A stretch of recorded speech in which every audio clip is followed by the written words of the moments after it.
جزيرة غامضة في المحيط الهندي اللي بيقرب منها بيموت. طيب يا ترى ده بسبب التعابين السامة ولا لعنة قديمة حلت على الجزيرة دي؟ السبب هو إن الجزيرة دي موطن لأغرب بشر على وجه الأرض، جزيرة سنتينيل الشمالية. الجزيرة دي فيها قبيلة بدائية مرعبة وعدائية بشكل لا يصدق، بيقتلوا أي حد يحاول يتواصل معاهم بالأسهم والرماح. عشان كده بنلاقي إن المعلومات عن الجزيرة دي قليلة جدا، ومش معروف حتى عدد سكانها قد إيه ولا عاداتهم وتقاليدهم.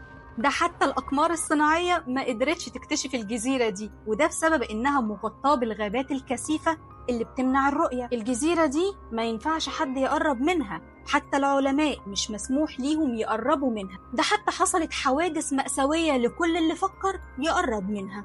يعني مثلا عام 1896 هرب مسجون هندي، ومن سوء حظه انه وصل لشواطئ الجزيرة دي، وبعد ايام قليلة فريق البحث لقوه مقتول بالسهام.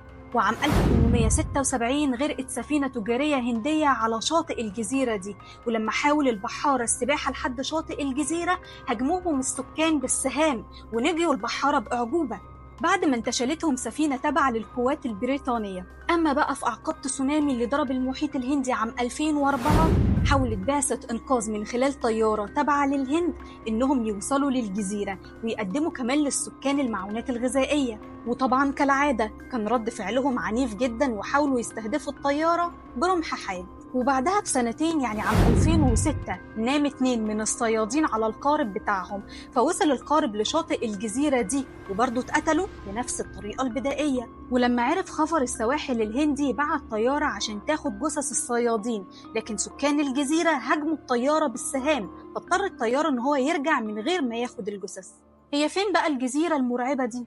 الجزيرة دي موجودة في المحيط الهندي بين الهند وأندونيسيا، وبتتبع الهند إدارياً. وعلى الرغم من كل الهيصة اللي هي عاملاها دي، مساحتها مش كبيرة، حوالي 60 كيلو متر مربع.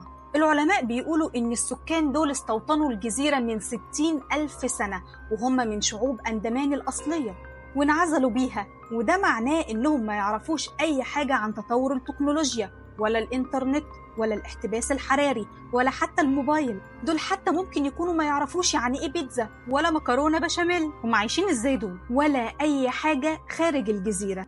العلماء وصفوهم باللون الأسود الداكن والأسنان والعضلات القوية، وبيتكلموا لغة غريبة ومش معروف حتى ديانتهم إيه. والعلماء بيفترضوا إنهم ما يعرفوش الزراعة، وإنهم معتمدين في أكلهم على قطف الثمار وصيد الأسماك.